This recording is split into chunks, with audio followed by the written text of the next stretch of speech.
चलिए दोस्तों, हमारे YouTube चैनल में फिर से आपका एक बार स्वागत है। हम द हिंदू और द इंडियन एक्सप्रेस से महत्वपूर्ण जो खबरें जो है वो खबरें आपके लिए जो कि कॉम्पिटिटिव एग्ज़ाम के लिए लगती है या कॉम्पिटिटिव एग्ज़ाम में आती है वही लाते हैं। तो चलिए आज के एडिशन की हम फिर से एक नई शुरुआत करते हैं। तो आज की तारीख है 6 तारीख और 6 तारीख के जो महत्वपूर्ण खबरें जो है वो आपके तरफ में हम लोग अभी ला रहे हैं।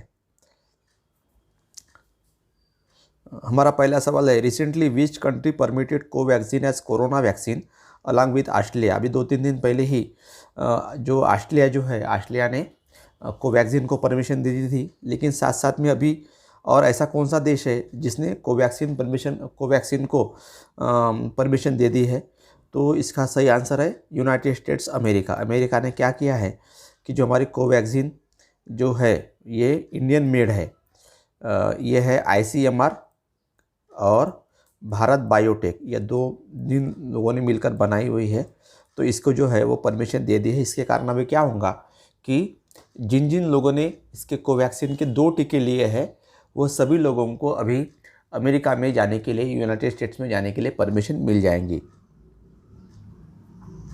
हमारा दूसरा सवाल है कि which statue unveiled by PM Modi at Kedarnath Dham, मतलब केदारनाथ धाम में हमारे भारत के प्रधानमंत्री ने किसके इसका स्टैचू का अनावरण किया है? तो इसका सही आंसर है आदि शंकराचार्य। ये देखिए स्टैचू ऑफ आदि शंकराचार्य का इन्होंने यहाँ पर किया है, अपना उद्घाटन किया है। ये जो है यह इसके 2013 में जो एक आपदा आई थी उसमें यह बह गया था, उसकी शिलालेख बह गया था। तो उसी के कारण अभी फिर से जो है यह नया वाला जो स्टैचू जो है यह स्टैचू इन्होंने बनाया है, अपने सरकार ने बनाया है। और इसके जो ये जो है जिन्होंने स्टैचू बनाया वो मैसूर से है और उनका जो नाम जो है वो नाम है अरुण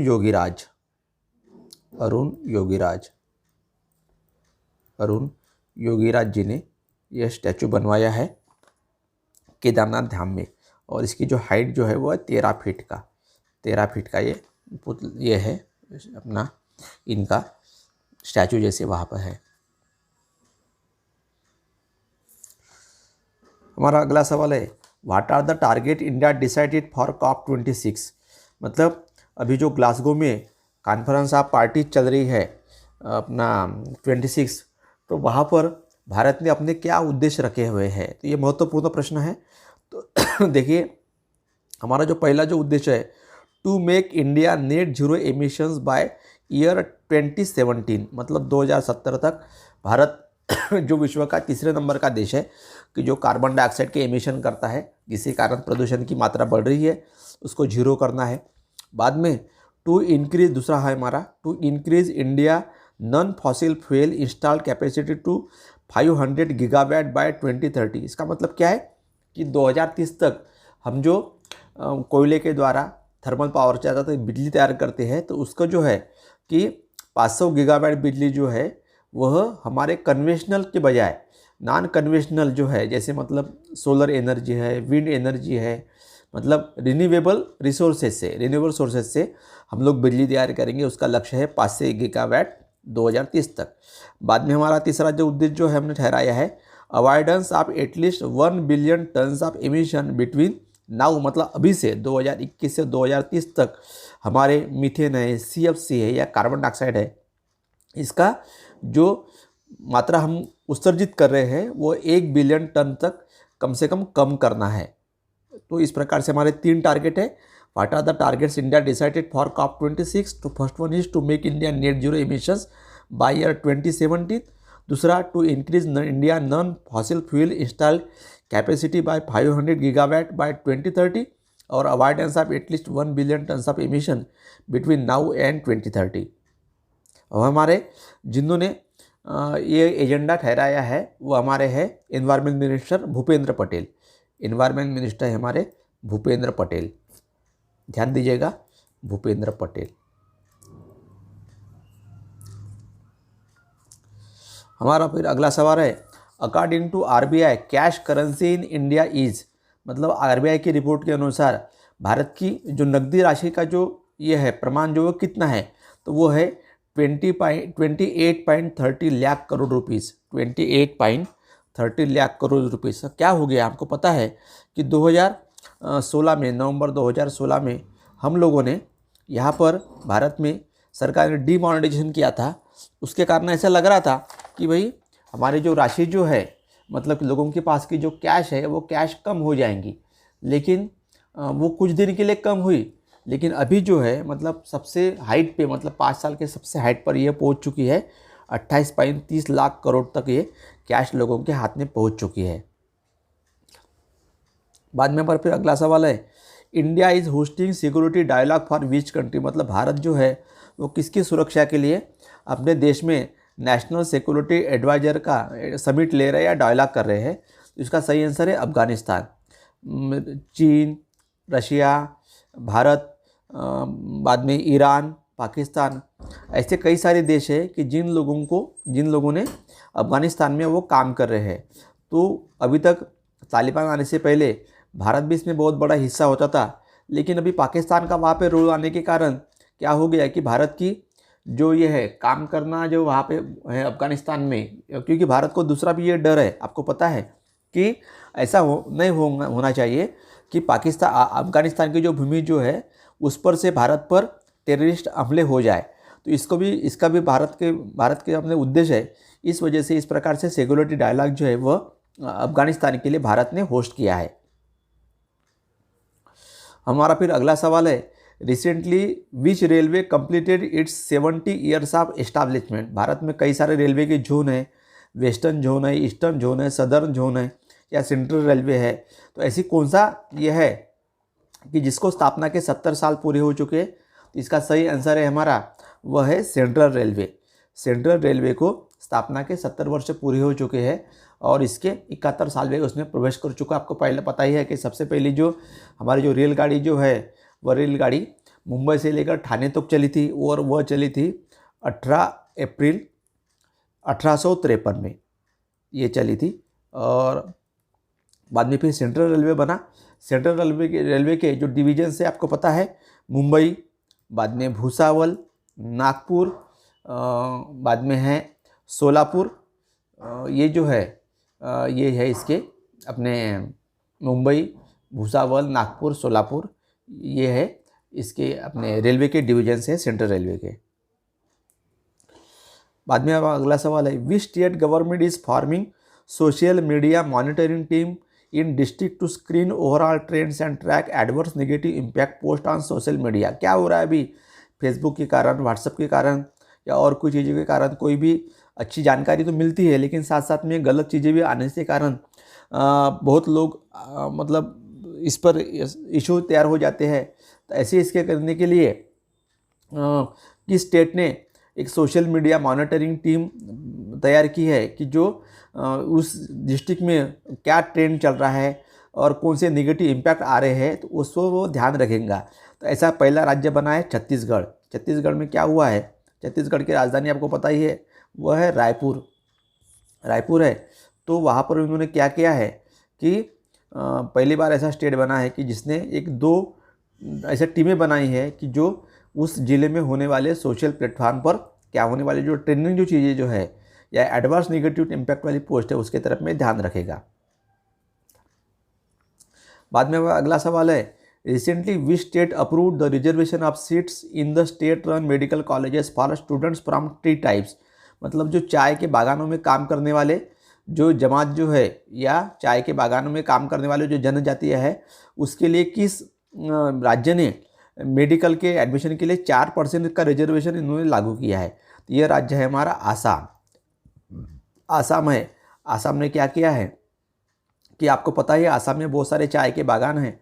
तो उन बागानों में काम करने वाले जो ट्राइबल लोग जो है तो उसके लिए उन्होंने 4% का रिजर्वेशन जो स्टेट रन मेडिकल कॉलेजेस है वहाँ पे उन्होंने दिया है। आसाम की राजधानी आपको पता है दिसपुर है और वहाँ के जो मुख्यमंत्री जो है वो मुख्यमंत्री आपको पता है हेमंत बिस्वा शर्मा। बाद में हमारा अगला सवाल है, Indian navy and 12 other nations going to arrange biennial Goa maritime conclave 21. What is the theme of this conclave? ये महत्वपूर्ण सवाल आता है, आप थोड़ा सा ध्यान दीजिएगा. जो भी इसके साल भर में हमारे देश की या बाहर देश की, लेकिन बाहर देशों की बजाय हमारे देश की जो भी ये होती है अपनी मिलिट्री की एक्सरसाइजेस होती है, चाहे वो नेवी रहे, एयरफोर्स रहे या आर्मी की रहे, उसके तरफ आपको ध्यान देना ही है, क्योंकि उसका एक नहीं एक सवाल आता ही है, ध्यान में रखना आप लोगों को. तो इंडियन नेवी और बाहर के बाकी के जो देश जो है उन देशों ने, उसमें मालदीव्स है और ये है बाकी के भी जो कई सारे जो देश जो है, तो उन देशों ने अपना गोवा में जो हुई है बाई एनुअल मैरीटाइम चल रही है, ये चल रही है देखिए 7 से 9 नवंबर. थोड़ा ध्यान दीजिएगा, 7 से 9 नवंबर के बीच चल रही है. इसका थीम क्या है? आपको थीम तो पता ही होना चाहिए. थीम है maritime security and emerging non traditional threats, a case for proactive role for Indian ocean region. IOR का मतलब होता है इंडियन ओशियन रीजन नेशंस. ये देखिए. लेकिन आपको क्या ध्यान देना है, ये तो थीम आपको पता ही होनी चाहिए. Maritime security and emerging non traditional threats, a case for proactive role for IOR nations. लेकिन ये कहाँ पे हुई है? ये देखिए गोवा पे हुई है. कहाँ पे हुई है? गोवा की हुई है. Goa maritime conclave 21.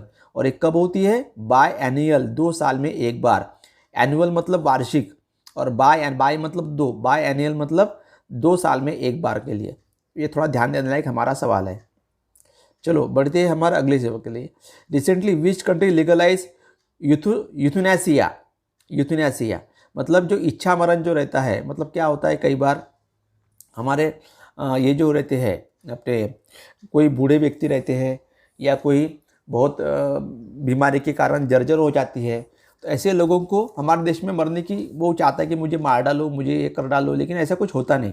लेकिन यहाँ पर 4 इसमें देश है, यूरोपियन देश है कि जिन लोगों ने इस प्रकार से इसको लीगलाइज किया है. मतलब 18 साल के जो ऊपर वाले जो लोग जो है, इस प्रकार से अगर वो डॉक्टर का उनको बोर्ड या सर्टिफिकेट जो भी मिल जाता है कि हाँ इनके लिए ये है, इस प्रकार से इनको वो अपने खुद से द्वारा वो इसका ये कर सकते हैं.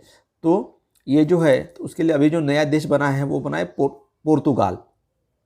पोर्तुगाल में क्या हुआ है कि पोर्तुगाल में अपना इस प्रकार से इन्होंने लीगलाइज कर दिया है इच्छा मरण को. इसकी राजधानी देखिए, ये है लिस्बन.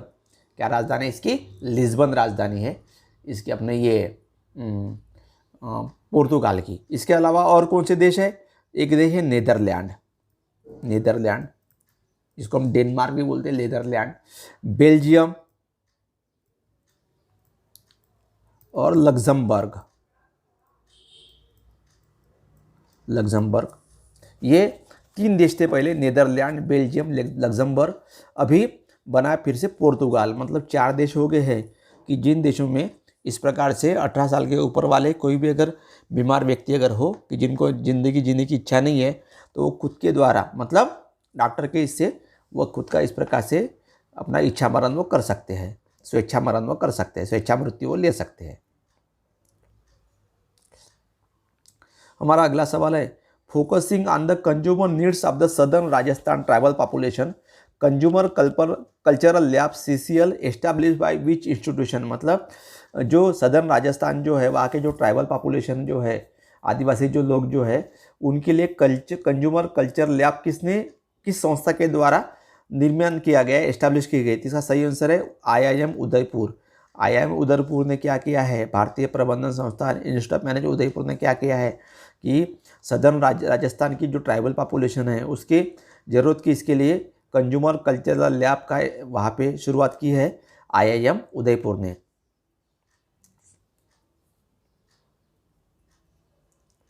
बाद में फिर अगला सवाल है हमारा, who was the father of cognitive therapy and cognitive behavioural therapy died recently. मतलब कॉग्निटिव थेरेपी और कॉग्निटिव बिहेवियरल थेरेपी के जो जनक माने जाते हैं, पिता माने जाते हैं, उनकी हाल ही में मृत्यु, उनका नाम क्या है? उनका नाम है डॉक्टर आरोन ब्याक. ये कॉग्निटिव बिहेवियरल थेरेपी और कॉग्निटिव थेरेपी जो है वो हमारी साइकोलॉजिकल के लिए बहुत काम में आती है, पेशेंट को दुरुस्त करने के लिए. तो इसके लिए इसके जो ये थे वो थे डॉक्टर आरोन ब्याक. इनकी हाल ही में मृत्यु हो गई है. अभी थोड़ा बिजनेस की न्यूज़ की तरफ बढ़ते हैं. हमारे पहली न्यूज़ है कि कैन एनर्जी चेंज इस name, what is the new name of can energy. तो आपको कैन एनर्जी का पता ही है, वो भारत में काम करती है, बहुराष्ट्रीय कंपनी है। तो केन एनर्जी ने अपना नाम चेंज कर दिया है और उनका नया नाम होगा कैप्रिकॉर्न एनर्जी। क्या नाम होगा उनका? Capricorn energy. जो बैंक वाले जो तैयारी करने वाले जो लोग हैं उन्होंने ध्यान रखना चाहिए, केन एनर्जी का नाम बन गया है कैप्रिकॉर्न एनर्जी। हमारा फिर अगला सवाल है वही बिजनेस रिलेटेड। रिसेंटली आपको पता है ओला वाली कंपनी, ओला कैब वाली, Ola for which company for deliveries of groceries essential food items. तो आपको पैसेंजर तो जो है उनको तो ले जाते ही है ओला वाले, लेकिन अभी साथ साथ में मानी जो किराना सामान लगता है, ग्रोसरीज लगती है, एसेंशियल फूड आइटम है, उनको डिलीवरी करने लिए भी ओला ने अपना अलग से एक फार्म किया। उसका नाम क्या है? इसका नाम है ओला डिलीवरीज। क्या नाम है इसका? ओला डिलीवरीज उन्होंने शुरू किया है, ध्यान दीजिएगा। हमारा अगला सवाल है, अभी बुक सेक्शन की तरफ बढ़ते हैं। ये एक महत्वपूर्ण सवाल है, who is the winner of this year's Booker price.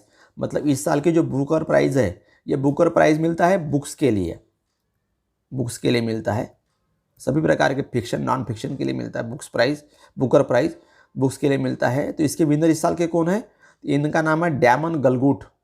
Damon गलगुट, ये डैमन गलगुट साहब है, और जिसको उनकी जो नावल जो है द प्रॉमिस, ध्यान दीजिएगा, ये देखिए द प्रॉमिस के लिए उनको मिला। ये सवाल आता ही है, ये बहुत ध्यान, जैसे ऑस्कर की बात है वैसे बुकर की प्राइज़ है, बुकर की बात है। तो यह डैमन गलगुट करके साउथ अफ्रीका के राइटर है, जिनकी 90वां नावल है इनका, और किसके लिए मिला है उनको? द प्रॉमिस के लिए। और उसको मिलने वाले जो राशि जो है वह राशि है 50,000 पाउंड। 50,000 पाउंड ये इनको राशि मिलती है, और ये काफ़ी बहुत बड़ा, पैसे की बात छोड़िए, लेकिन अपने इसमें आथर के इसमें ये बहुत बड़ा ये माना जाता है, पुरस्कार माना जाता है। यह मिला है डैमन गलगुट को। कौन सी कादम्बरी के, कौन से नावल के लिए, कौन सी किताब के लिए? The promise. हमारा फिर बुक सेक्शन में और एक बुक है, who is the writer of the book the nutmeg curse parables for a planet in crisis. इसका सही आंसर है अमिताभ घोष। मतलब the nutmeg curse parables for a planet in crisis, यह किताब किसने लिखी है? अमिताभ घोष ने लिखी है। अब अमिताभ घोष का इसलिए ऐसा जरूरी है क्योंकि अमिताभ घोष जो है वो भारतीय लेखक है, इंडियन ओरिजिन से लेखक है, इस वजह से थोड़ा इनका ये नाम है इसमें, जिस वजह से ध्यान देने लायक हमारा सवाल है कि the nutmeg curse parables for a planet. भाई हर बार जो भी हमारा ये होता है उसमें मैं बुक्स लेता ही हूँ, क्योंकि बुक्स का सवाल आता है या नहीं आता है, पक्का आता है, चाहे वो ये आएगा और कोई आएगा, लेकिन आता ही है। नए बुक्स का भी आता है, पुराने बुक्स का भी आता है, इस वजह से आप ध्यान दीजिए। Who is the writer of the book the nutmeg curse parables for a planet in crisis, लेखक है अमिताभ घोष। अभी तक अगर आपको हमारे चैनल ये अगर न्यूज़ अगर आपको महत्वपूर्ण लगती अगर है तो आप निश्चित रूप से हमारे चैनल को सब्सक्राइब कीजिए, लाइक कीजिए और बेल आइकन पर बटन दबाइए, ताकि आने वाले नए वीडियो की नोटिफिकेशन आपको मिलती रहे। ये सब जो आज का वीडियो थोड़ा लंबा हो गया है, तो इसका कारण ये है कि जितने सारे महत्वपूर्ण खबरें हैं वो सब खबरें मैं कवर लेके आया हूँ, कवर कर लिया मैंने। तो इस वजह से और कुछ करने की आपको ज़रूरत नहीं पड़ेगी। बेवजह 1 महीना पुरानी चीज़ों को आप रिसेंटली लेकर ये करते अगर है तो ये कोई काम की चीज़ें नहीं है। एक बार मैं दूसरा वीडियो बनाऊँगा कि आप लोगों ने जीके में या करंट अफेयर्स में किन बातों की तरफ में ध्यान देना चाहिए। पिछली बार क्या हुआ था कि इसके गुजरात के मुख्यमंत्री बदले गए थे, विजय रूपानी, तो उसके कारण नए मुख्यमंत्री जो बने उसके लिए इतने वीडियो चले, असल में उतना कोई ध्यान देने लायक बात नहीं है, पॉलिटिकल चीज़ें कभी आती नहीं, आप ध्यान में रखना। तो हमारा अगला सवाल है, which West Indies cricket player retired from international cricket. मतलब कौन से वेस्ट इंडीज के प्लेयर ने, क्रिकेट प्लेयर ने इंटरनेशनल क्रिकेट से रिटायरमेंट लिया है? तो इसका नाम है, इनका नाम है डैरन ब्रावो। आपको पता है ये भारत में भी आईपीएल में खेलते हैं, ये है हमारे डैरन ब्रावो। असल में इन्होंने पहले भी लिया था लेकिन फिर से वापस आए थे, लेकिन इस बार उन्होंने इसमें अभी जो ICC 20 चल रहा है दुबई में, वहीं पे उन्होंने ये कर दिया है कि इसके बाद में क्रिकेट से मैंने संन्यास ले लिया, इंटरनेशनल क्रिकेट से। तो waste Indies cricket player retired from international cricket, इसका सही आंसर है डैरन ब्रावो। कौन है इसका आंसर? Darren Bravo. फिर अगला सवाल हमारा है, England and Wales cricket board ECB banned which cricket club to arrange international cricket matches. मतलब इंग्लैंड और वेल्स क्रिकेट बोर्ड ने कौन से क्लब को इंटरनेशनल क्रिकेट मैचेस अरेंज करने के लिए मनाही कर दी है? इसका नाम है यॉर्कशायर काउंटी।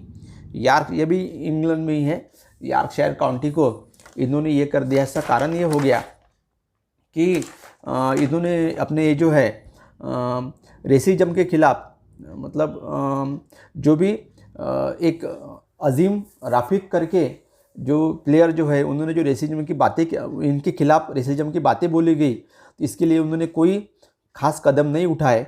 तो इसके लिए इन्होंने English and Wales cricket board ने इनको यॉर्कशायर काउंटी को बैन कर दिया है। बाद में फिर हमारा अगला सवाल है, विच player bagged bronze medal at AIBA mains world boxing championship held at Belgrade Serbia. इसका सही आंसर है अशोक कुमार। ध्यान दीजिएगा, अशोक कुमार हमारा ये है। इन्होंने 54 किलो के वर्ग में पहली बार ऐसा हुआ है कि AIBA mains world boxing championship में इनको ये मिला है, ब्रॉन्ज मेडल में इनको मिला है।